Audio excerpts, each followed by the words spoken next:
সারাক্ষণ তো আমার ডাক নাম বোকাচোদা হয়ে যায়, বাজে লাগে না? সারাক্ষণ বোকাচোদা বোকাচোদা বোকাচোদা। ও বলছে কোথায়, কিছু বলেনি তো? সে ছেলেও বলে আর এও বলে, আমার গিন্নিও বলে না কিছু বলেনি তো। তো বৌমা একটু প্রতিবাদী, না না এটা কী করছে এরকম হয়। তা আজকে হতো আমি কেন গালাগালি করছিস কেন? গালাগালি করে দিত, তুমি তো হিজড়া।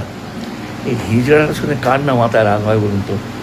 আমি একটা, আরে ভাই একটা সময় গেছে পুরোটা আমি চালিয়েছি, এগুলো পরে বলছি, আগে আজকের অত্যাচারটা বলে দিই তারপর তো বলছি। তারপর তো ওরা দোল খেলতে চলে গেলো, দোল খোল খেয়ে ফিরে আমি শুতে যাবো, যা হয় দাঁতের ব্যথা প্রচণ্ড হচ্ছে, এই বাঁধকের কষের নিচের দাঁতটা এত যন্ত্রণা হচ্ছে থাকতে পারছি। কালকে রাত্রে ওই রকম হাসির ভিডিও করেও ছটফট, আচ্ছা অভ্যস্ত হয়ে গেছে আমাদের।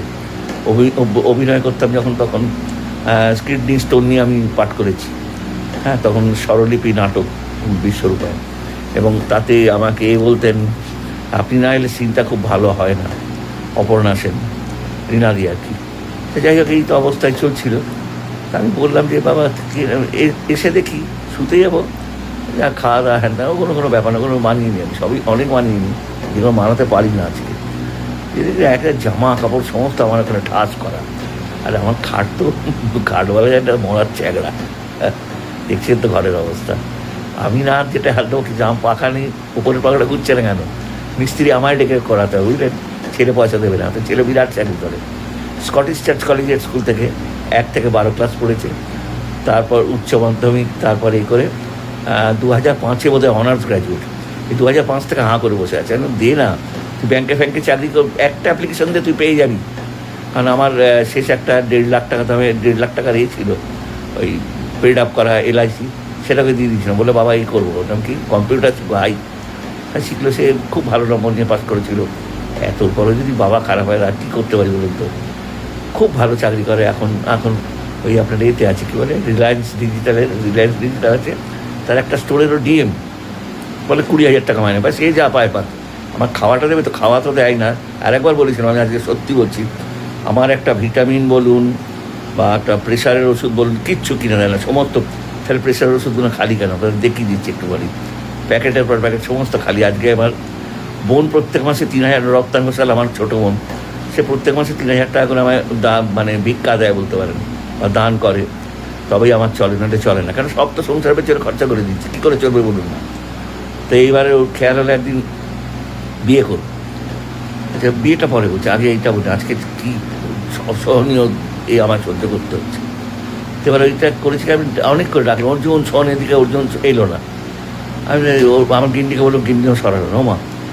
আমি ন্যাচারালি আমি কী করবো, রাগ হবে না? আমি একটা এই বয়স 75 বছর বয়স, তারপর আমার পার্কিনসন, আমি দাঁড়াতে পারি, নেই দেখুন না, আমার একটা স্টিলটের ডান্ডার অবস্থা করে দিয়েছে। আমার ব্যায়ামবিদ ছেলে, আমার মেয়েকে এটাকে এক কাল করে দিয়েছে, ব্যায়াম করে না বাবা, বিশাল ব্যাপার তার।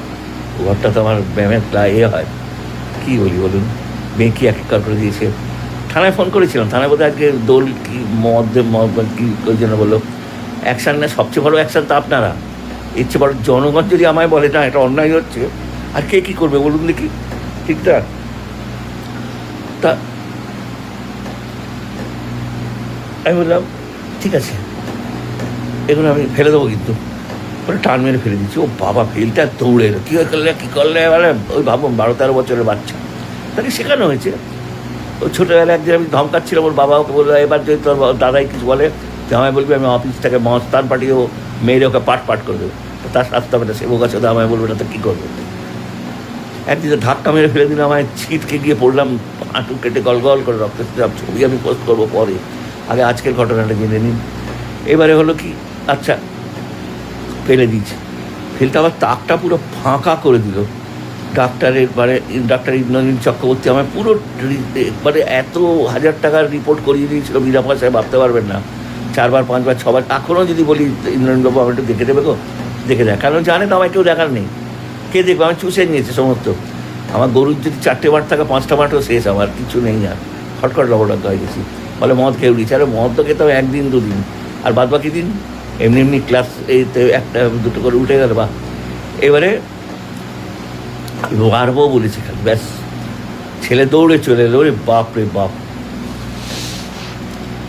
দৌড়ে এসে, বিশ্বাস করবেন না ভাই, আমি ডাক মাথার ঠিক এইটায় দুম করে একটা ঘুষি মেরেছে, আমার যে সেদিন স্ট্রোক হয়ে যায়নি যথেষ্ট, হয়তো ভগবান আমার মারার ইচ্ছে রাখি এগুলো, তাই ওই জন্য আমি আজকে করছি যে এরকম মার আরেকবার বেঁধেছিল বিয়ে করছে, পাগলা হয়ে গেছে, বুকে বেঁধেছে দমদাম করে দুচি। এই সেদিনও খেতে চেয়ে বলে বাল খাবো, বাল তোমায় তোমার খাবার দেবো, বাল দেবো, মাগি বাজ টাগি বাজ, তো বউ বলছে, ছেলেও সবাই মাগি বাজ কী করবো, করার নেই, মাথা বেঁধে কিন্তু ফ্ল্যাটটা আমার নামে আছে, 20 বছর ধরে কেস লড়ছি, একটা 500 টাকা দিয়েছিল ব্যাস, আর কিচ্ছু কেউ দেয় না।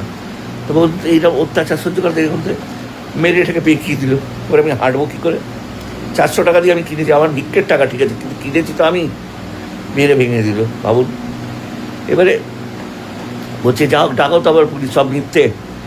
বউ বলছে কি আমি তোমার নামে বললে, ও কমপ্লেন তোমার নামে আমি করবো, যে তুমি আমার ধাক্কা মেরে ফেলে দিয়েছো, মেরে বারান্দায় তুমি আবার, ওই জন্য আমার ঠ্যাং ভেঙে গেছে। কিছুদিন আগে আমার অন্যায় করতো খুবই, কেবল গালাগালি আর সারাক্ষণ বোকাচোদা তো লেগেই আছে। ওটা তো আমার মুখটা নাকি ওর বিচির মতন, আমার নাতি বলে এরকম মুখটা দেখায় দিয়ে আর বিচিটা দেখায়, এই অবস্থা জানেন। একদিন হচ্ছে দেখছো বলেছি, ও দৌড়ে এসে একটা অন্যায়ের ফল তো হবেই ভাই, ভগবান সহ্য করেন, সব তো ছেড়ে দেন না, তার তো চোখ খোলা, জগন্নাথের চোখ সারাক্ষণ 24 ঘন্টা কেন, তার যতক্ষণ খোলা থাকে, ওই জন্য তিনি দেখেছেন দামাক করে পড়েছিল। এবার হচ্ছে আমার গাড়ি দোষ দিয়ে দেবো আপনি, ওই জন্য আমি আরও তাড়াতাড়ি এলাম, যদি পুলিশ আসে তাহলে পুলিশকে বলে আমি তো বিপদে পড়ে যাবো। ভাবুন কি দুনিয়া। আমার সমস্ত রেকর্ড করা আছে অবশ্য, সমস্ত আমার বোনকে পাঠানো আছে, রত্না কোনো স্টেপ নেয় না, কে ব্যাপারে কে মাথা গড়াবে, মাথা গলাবার দরকার নেই। আমার পুলিশকে বলবো না, আমি আপনাদের বলছি পুলিশকে বলবো, এটা একটা বিচার চাই। আমি বলছি বাবা তোদের একটা ফ্ল্যাট আছে বাবা, চলে এলা তোরা এখান থেকে, আমি একলা থাকি না, আমি যে করেও খেয়ে নেবো, বিক্রি করে আমি 5,000 2,000 7,000 7-8,000 কি 9,000 10,000 টাকায় ভিক্ষে পাই তো, যার কাছে যখন চাই কেউ 500 কেউ 1000 কেউ তো দিয়ে দিচ্ছে। আজকে না কদিন আগে, কালকে না পরশু 2-3 দিন আগে একদম টাকা শেষ হয়ে গেছিলো। আমার এক পুরনো ছাত্র কৌস্তব, তাকে বল করলাম যে বাবা খুব খিদে পেয়েছে, বাবা খিদে তো সহ্য করা যায় না, সে 500 টাকা পাঠালো। আর এক দিদিভাই আমার ইন্দ্রাণী, তাকে আমি মা দুর্গা বলি, সে আগে 2,000-3,000 করে দিত, তাকে কী করবে, এত সম্ভব, খরচা কত বেড়েছে বলুন তো, সেও 500 সব কদিন খেলাম। আর আমি তো খেলে একা খাই না, এই যে মাছগুলো আনি 6 পিস 8 পিস বা সবাই মিলে খাই ভাগ করে, তার বেলা কিচ্ছু নয়, দোষটা হলেই আমার। সব মিথ্যে বলছে। আরে আমি ও ঘরে গেছি, কি চাই না আমার ছেলে, বলছে সরে এসেছো, তোমার মারবে বলে এসছে ঘরে, মানে বউকে সরিয়ে দিচ্ছে, বলছে যা বাবা কখনো মারে। ভাবুন কোথায় আছি আমরা, এই হচ্ছে দুনিয়া। এই যে বলে গেছেন কৃষ্ণ বড্ড ঠিক, যে কলিযুগ বড্ড খারাপ সময় গো। আর ভারতবর্ষ বৃদ্ধদের জন্য আর নয়, বৃদ্ধদের জন্য হয়তো আমার চেয়ে বিদেশি ভালো মনে হচ্ছে। দেখি টাকা পথে একদমই নেই, ভিক্ষে করে যাচ্ছে তা আমি বলছি বাবা তোরা চলে যাবে, ভিক্ষে করে খেয়ে নেবো, ঠিক না? বলুন আপনারা এর প্রতিবাদ করুন। কারণ বৃদ্ধ আমার মতো, আমি বলছি তাই, অনেকের এই বৃদ্ধ সাহস হয় না অনেকের, কারণ পড়ে মার খাই না। কেন মার খাবো বলুন তো? এদের মানুষ করেছি আমি, কেস চালাচ্ছি আমি, বাড়িওয়ালার অত্যাচার সহ্য করেছি আমি, সমস্ত আমি সহ্য করি। ওরা বরং আমার ছেলেকে ভাবতে পারে না, লক্ষ টাকা ব্যাংক থেকে চুরি করেছে, প্রত্যেকটা ব্যাংকের ক্রেডিট কার্ড হ্যানা তারা থেকে লক্ষ টাকা, কত ICICI হ্যান ত্যান সব ব্যাংকগুলো আসে আমার উপর অত্যাচার করে। মিথ্যে বলি না, এখানে থাকে না মানে এইখানে পাশের ঘরে থাকে, কী বলো, একদম সত্যি বলে দিচ্ছি, ব্যাংকগুলোকে বলবেন এইখানে পাশের ঘরে থাকে। সকালবেলা দুমদাম ব্যায়াম ট্যাম করে 1টা 12টা 11:30 1টা 2টোয় বেরিয়ে যায়, আবার রাত্রি। ভাবতে এই 75 বছর, আপনারা 75 বছরের লোকের প্রেসক্রিপশানটা একটা বলবেন, কোনো ডাক্তার যদি থাকেন, আমার তো অনেক ডাক্তার বন্ধু আছে, বলবেন যে কটায় ঘুমানো উচিত। রোজ আমায় 12টা 12:30 1টার আগে ঘুমোতে পারবো না। আরে একদিন হয়তো নিজের ইচ্ছে হলো জেগে রইলাম, কালকে যেমন ইচ্ছে হয়েছিল জেগেছিলাম, কারণ এর কমেডিটা করেছি ওই জন্যে, মানে টাক মাথা হয়ে এর মিমিক্রিটা করেছি, তাই যে বলেছিলেন যাক ঠিক আছে, তাই জন্যে জেগেছিলাম। রোজ কি জেগে থাকা যায় বলুন তো এই বয়স? আর এই অসুখটা বড় মারাত্মক গো। এই সন্ধ্যেবেলা সূর্য ডুবলি টানে, সব বিশ্বাস করবেন না, কি যন্ত্রণা সারা গায়ে হয়। কাউকে বলবেন না, আমার বলবেন যে ডাক্তারকে বলবেন, কী বলে এটা, ওই চারিদিক টানে, এই অসুখটার নামও বলি, ইদানিং সব গুলিয়ে যাচ্ছে। দুবেলার জল খাবার আমি দিই, আমার খাবার তো মার দিন, এই টক দই কে দেবে, টক দই আমি নিজে খাই, শশা নিজে খাই, লেটুস পাতা নিজে খাই, যে কোনো স্বাস্থ্যকর জিনিস খেতে হয়, এটা হবে কী করে? ডাক্তার বলছে বাঁচবেন না তো। রক্তগুলো টেস্ট করে, রক্ত রিপোর্টগুলো আপনারা দেখলে অবাক হয়ে যাবেন, যে এই রক্ত রিপোর্ট, আর বাবার উপর এত অত্যাচার, কী করবো? বিয়েরটা এখন বলবো না, পরেরটা বলবো।